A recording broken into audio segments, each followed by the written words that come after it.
Good morning students. इस video के माध्यम से हम लोग आर्टिकल राइटिंग के विषय में जानकारी प्राप्त करें।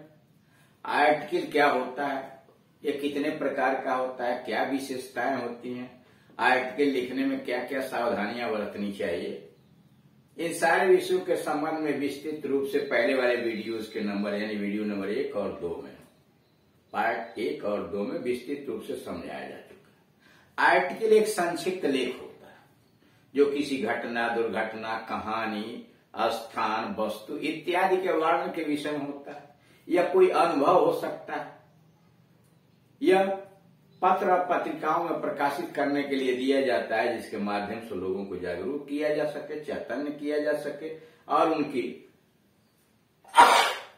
भावनाओं के विषय में जानकारी प्राप्त की जा सके। यह हाई स्कूल और इंटरमीडिएट के बोर्ड के दोनों परीक्षाओं के अंतर्गत आता है। एक डिस्क्रिप्टिव पैराग्राफ और दूसरा यानी एसे। डिस्क्रिप्टिव पैराग्राफ में निबंध समझिए, एक निबंध लिखना होता है, वो हाई स्कूल में भी होता है, इंटरमीडिएट में भी होता है। और अथवा करके आर करके आर्टिकल और रिपोर्ट राइटिंग आता है।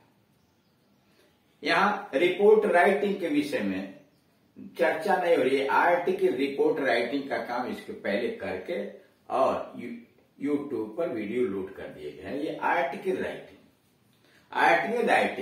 राइटिंग स्किल्स के अंतर्गत आता है कि किसी भी विषय वस्तु के ऊपर संक्षिप्त और भावपूर्ण अभिव्यक्ति करना, ताकि पाठक उसे बड़े सुरुचिपूर्ण तरीके से अध्ययन करे, उस पर अपनी भावनाओं को व्यक्त करे और उसे सुझाव या चेतावनी मिल सके। यहां पर उसी का एक उदाहरण प्रस्तुत किया गया है। Every activity that man indulges, हर क्रियाकलाप जिसमें आदमी शामिल है, creates pollution and waste of some kind. करा हर क्रियाकलाप जिसमें आदमी शामिल है वह प्रदूषण उत्पन्न करता है और किसी न किसी प्रकार का वेस्ट अवशेष पदार्थ उत्पन्न करता है। In fact the need of the hour, वास्तव में आज की जो आवश्यकता है, जरूरत है, इज टू रिड्यूस पॉल्यूशन, प्रदूषण को कम करना है। आज की जरूरत प्रदूषण को कम करना है। इन ऑल पॉसिबल वेज, हर संभव तरीके से आज की जरूरत है प्रदूषण को कम किया जाए। Write an article on topic, इस विषय पर एक लेख लिखिए। Reducing pollution need of the hour, प्रदूषण को कम करना समय की मांग है, समय की जरूरत है। ये हेडिंग आपका पड़ जाए। You are Vrinda an environmentalist, आपका नाम वृंदा है और आप एक पर्यावरणविद हैं। You can take help from the given clues, आप नीचे दिए गए संकेत के माध्यम से सहायता ले सकते हैं, जिसमें पहले नंबर व्हाट इज पॉल्यूशन, प्रदूषण है क्या, regions behind increase in pollution, प्रदूषण बढ़ने के पीछे कारण क्या है, हार्मफुल इफेक्ट्स ऑफ पॉल्यूशन, प्रदूषण के हानिकारक प्रभाव क्या क्या है, स्टेप्स टू रिड्यूस पॉल्यूशन, और प्रदूषण को कम करने के लिए क्या क्या कदम उठाए गए हैं, गवर्नमेंट रोल, सरकार की भूमिका क्या, सरकार क्या कर रही है। हेडिंग डाल दिया, reducing pollution need of the our,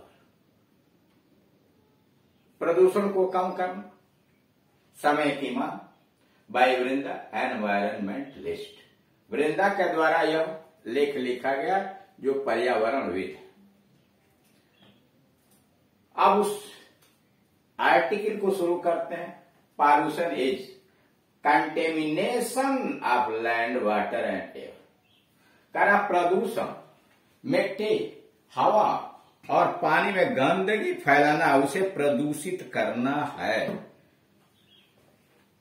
pollution is contamination of land, water and air, प्रदूषण का मतलब होता है मिट्टी, हवा, पानी को प्रदूषित करना। It is growing daily due to human activities performed day to day life. करा यह it is growing daily due to human activities, यह मानव के क्रियाकलापों के कारण रोज बरोज बढ़ता ही जा रहा है। परफॉर्म जो आदमी काम करता है डे टू डे लाइफ, दैनिक जीवन में जो काम करता है, in order to live conventionally, सुविधा पूर्वक तरीके से रहने के लिए, आरामदायक पूर्ण तरीके से आदमी रहने के लिए जो दैनिक जीवन में विभिन्न तरह के क्रियाकलाप कर रहा है, उससे प्रदूषण बढ़ता ही जा रहा है। But this gradually leads to the dangerous depletion of the environment, लेकिन यह वातावरण के सबसे खतरनाक स्थिति तक पहुंच गया है। But this gradually leads to the dangerous depletion of the environment, लेकिन यह पर्यावरण के सबसे खतरनाक बिंदु तक पहुंचता जा रहा है। Plastic used by man is a big nuisance, आदमी के द्वारा जो प्लास्टिक का प्रयोग किया जा रहा है वो बहुत खतरनाक है, हानिकारक है, न्यूसेंस है। बिकॉज क्योंकि इट काजेज पॉल्यूशन, प्लास्टिक का प्रयोग जो हम लोग करते हैं यह बहुत हानिकारक होता है क्योंकि यह प्रदूषण पैदा करता है। प्लास्टिक नेवर डिकेज, प्लास्टिक कभी नष्ट नहीं होता। इफ वी बर्न इट, अगर मान लीजिए प्लास्टिक हम जलाते हुए हैं, इट पॉल्यूट्स द एयर, यह हवा में गंदगी फैला देता है।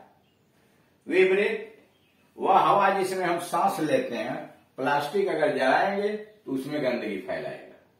If we dump it in rivers of the sea, और चलिए अगर प्लास्टिक को हम नदी, नाले अथवा समुद्र के अंतर्गत डंप कर देते हैं, उसी में अगर डाल देते हैं, इट पॉल्यूट्स द वाटर, तो पानी को गंदा करता है।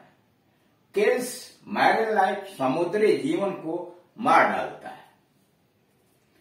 Chemical fertilizers are another source of pollution, और रसायन संयंत्र जो है, केमिकल फर्टिलाइजर्स हैं जो उर्वरक या अन्य रासायनिक पदार्थ बनाने वाले, are another source of pollution of land and water, भूमि और पानी को गंदा करने वाले केमिकल फर्टिलाइजर एक दूसरे प्रकार के स्रोत हैं। In order to check pollution, प्रदूषण को रोकने के लिए द पॉल्यूटेड इफ्लुएंट, जो गंदगी फैलाने वाले स्रोत हैं फ्रॉम फैक्ट्रीज, कारखानों से, शुड बी ट्रीटेड सुटेबली, कारा गंदगी फैलाने वाले, प्रदूषण को रोकने के लिए गंदगी फैलाने वाली जो सामग्रियां है, जो चीजें हैं, फार्म फैक्ट्री से शुड बी ट्रीटेड सुटेबली, उनको उपयुक्त तरीके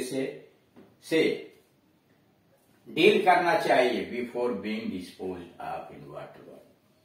कारण नाले नदी में डालने के पहले जो केमिकल फैक्ट्री से निकलने वाले पदार्थ हैं उनका शोधन करना चाहिए। Plastic and other material should be recycled, plastic हुआ और दूसरे प्रकार के जो पदार्थ हैं उनको दोबारा निर्मित कर देना चाहिए, रिसाइकिल कर देना चाहिए। वेर एवर पॉसिबल, जहां तक भी संभव है वहां उसे रिसाइकिल करना चाहिए। New techniques should be adopted into vehicles, और गाड़ियों के अंतर्गत नए नए तकनीकी अपनाए जाने चाहिए टू रिड्यूस पॉल्यूशन, प्रदूषण को कम करने के लिए। फ्रॉम एनहास्ट का एनहास्ट के मतलब उससे निकलने वाले पदार्थ से, धुआं और अन्य कचरे से निकलने वाले चीजों से हमें एक दूसरा नई तकनीकी अपनानी चाहिए। We should use environmentally safe cleaning liquids, कारण वी शुड यूज, हमें प्रयोग करना चाहिए एनवायरमेंटली, पर्यावरण से सुरक्षित क्लीनिंग लिक्विड, साफ करने वाले पदार्थ for use at home and other public places, घर अथवा अन्य सार्वजनिक स्थानों पर हमें साफ सफाई करने के लिए ऐसे तत्वों का प्रयोग करना चाहिए जो प्रदूषण न फैलाएं। To trap solid particulate matter emitted by chimneys, करा चिमनियों से निकलने वाले विशिष्ट रूप से जो ठोस पदार्थ होते हैं, एप्रोप्रिएट फिल्टर्स, उनकी छनाई करनी चाहिए, should be used. Lofty smoke stacks should be built. कह रहा है कि बड़े बड़े जो चिमनियां हैं जहां से धुआं और विभिन्न प्रकार की चीजें निकलती हैं, उस धुएं को छन करके काफी ऊंचाई पर हवा में डालना चाहिए। Gases should be discharge through exhaust pipes higher in the air, और रसायन संयंत्रों से निकलने वाली जो गैस हैं उन्हें पाइप के माध्यम से बहुत ऊंचे वायुमंडल में छोड़ना चाहिए।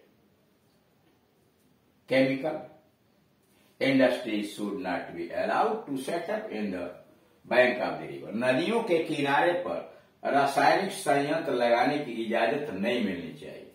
In view of the great danger, इन बड़े खतरों को दृष्टिकोण में रखते हुए, टू मैनकाइंड मानव जाति के लिए, many countries in the world, संसार में बहुत सारे देश इंक्लूडिंग इंडिया, जिसमें भारत भी सम्मिलित है, हैव पास्ड लॉज, कानून पास कर दिए टू प्रिवेंट पॉल्यूशन, प्रदूषण को रोकने के लिए बहुत सारे देश, जिसमें भारत भी शामिल है, कानून पारित कर दिए। But it has been seen, लेकिन देखा तो यह गया है, दैट एंटी पॉल्यूशन लॉज, जो एंटी पॉल्यूशन लॉज है यानी प्रदूषण के विरुद्ध जो कानून है, are not being obeyed revolutionary, कठोरता पूर्वक उसका पालन ही नहीं होता है। Pushing pollution up to new levels, और जिसकी वजह से यह प्रदूषण नए स्तर तक बढ़ता चला जा रहा है। तो इस तरह से सबसे पहले आप दिए गए क्वेश्चन को बारीकी से पढ़िए, और अगर संकेत दिया गया तो संकेत का आधार पर क्रमबद्ध तरीके से सूचनाएं दिमाग में कलेक्ट करके और एक सुंदर आकर्षित लेख लिखने का प्रयास करिए। जैसे जैसे आप अधिक से अधिक लेख को पढ़ेंगे, सुनेंगे, समझेंगे, वीडियोस को देखेंगे, वैसे ही आप अधिक कुशल होते जाएंगे। दिए गए किसी भी विषय पर आप सक्षम हो जाएंगे लिखने के लिए। Thank you.